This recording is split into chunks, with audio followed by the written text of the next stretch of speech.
Yung guys, sa video na to, ituturo ko nga sa inyo kung paano gumawa ng ganitong text effect.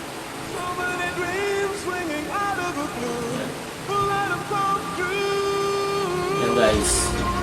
Yung text effect na to guys ay makakatulong nga sa mga video nyo. Sa mga video ninyo na para mapaganda pa, no? Pwede kayo gumamit dito guys ng mga quotes guys. Pwede kayo search sa Google guys ng mga quotes na maganda. Tapos gamitin nyo dito guys para mapaganda pa yung video nyo. Siguro guys yung iba sa inyo marunong na kung paano gawin to. Siguro marami pa namang hindi pa marunong. Kaya yung video na to guys, para dun sa hindi pa marunong guys. Tara guys, umpisa na natin. Punta tayo guys sa CapCut. Yan, dito tayo guys sa CapCut. Skip na natin guys. Punta tayo sa Add New Project.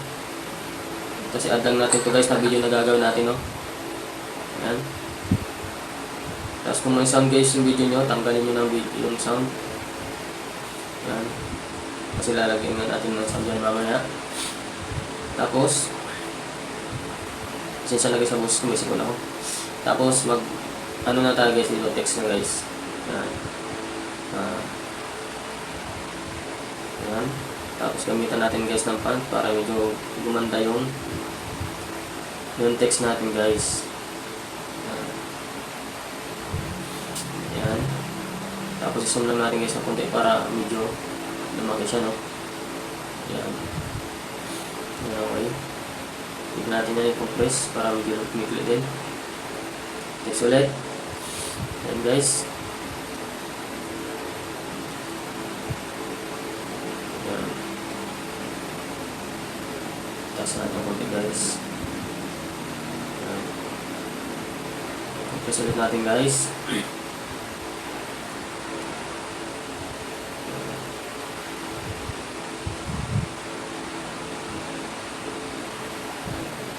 Malapit na tayo guys. Malapit na tayo matapos. Yan. Guys. Yan. Kasi itong huling text guys, hanapin na natin dito yan guys. Yung duplicate. I-duplicate natin ito guys. Yan. Tapos itataas din natin siya. Didikit natin din siya. Kailangan natin na konti. Papigiling nga ito guys na pag-edit. Yan guys, tapos ito, nahuling nahuling text. Ang gagawin natin guys, yan, gagamitan natin ng keyframe. Yan, pagdating dito guys sa dulo, ano natin siya guys, i-pull lang guys, isusum natin siya guys, hanggang matakpan guys yung video natin, no? Ng puting. Yan yung puti guys, itututok mo guys yung puti. Yan, hanggang sa matakpan yung video natin. Yan. Yan, no? Tapos ganito na magiging itsura niyan guys. I-film natin. Yan. Kayo na lang guys ang magbahala, magpalipat-lipat na ano kung saan. Parang kagaya niya guys, oh. May taas may baba yung text natin. Yan. Kayo na bahala guys sa yan, sa position ng mga text nyo kung saan yung lalagay nyo. Yan guys. Tapos dito guys, ang video natin, pwede na natin dito putulin. Yan, putulin natin yan guys. Tapos itong video, hanapin natin guys yung max. Gagamitan natin guys ng max yan. Kasi siya na guys kayo sa boses ko at miss po tayo. Gamitin natin guys yung circle. Yan. Para mawala guys yung video natin, no? Ito yan. Yan hanggang sa mawala guys. Yan. Okay na guys. Yan. Ganyan yung mangyayari niya guys. Puro black na siya. Tapos export na natin yan guys. Delete lang natin yung dulo. Yan. Export natin.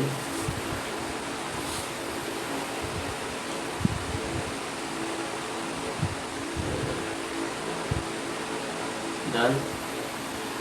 Tapos add new project tayo guys. I-add ulit natin guys yung ginawa natin video kanina. Natanggal natin yung sound.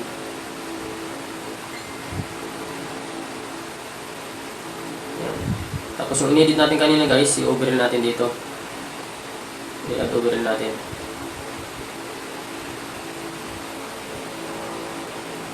Yan, mag-add overlay na tayo. Tapos yung ginawa natin guys na video ito, i-overlay natin yan. Yan, hindi siya sakto guys, isasakto natin sa screen, no? Yan. Tapos, hanapin natin guys yung splice. Ito guys yung splice, pindutin natin yan. Tapos pili natin dito guys yung darken. Yan. Ganyan na mangyayari niya guys. Yan.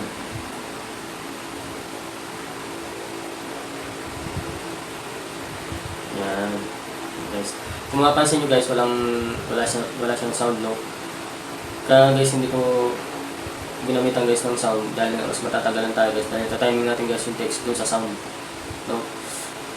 Ngayon guys, ituturo ko na lang guys sa inyo mag-extract ng sound para ma-timing nyo na dito guys. Kasi pagdating guys sa YouTube, kung doon kayo kukuha ng sound, parang halimbawa guys, ito export nyo, tapos dadalhin nyo doon sa YouTube, tapos doon na kayo mamimili ng sound. Maaaring guys mag-match sa text, no? Pero marami naman music doon guys, doon ang gamitin guys. Pero depende na lang guys sa video na gagawin guys.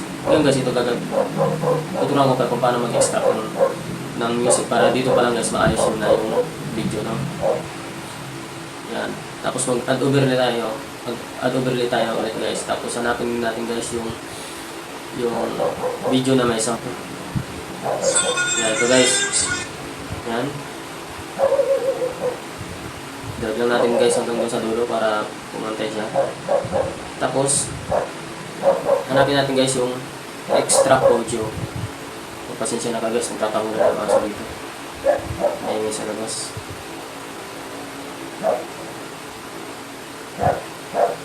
Ito guys, extract audio.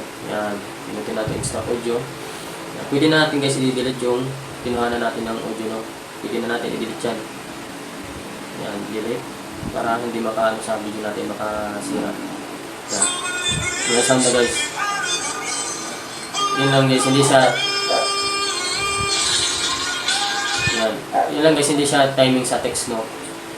Kaya pag, ano ba, itong video guys, dali natin sa YouTube, tapos doon na tayo kukuha ng sound, mahirapan tayo guys.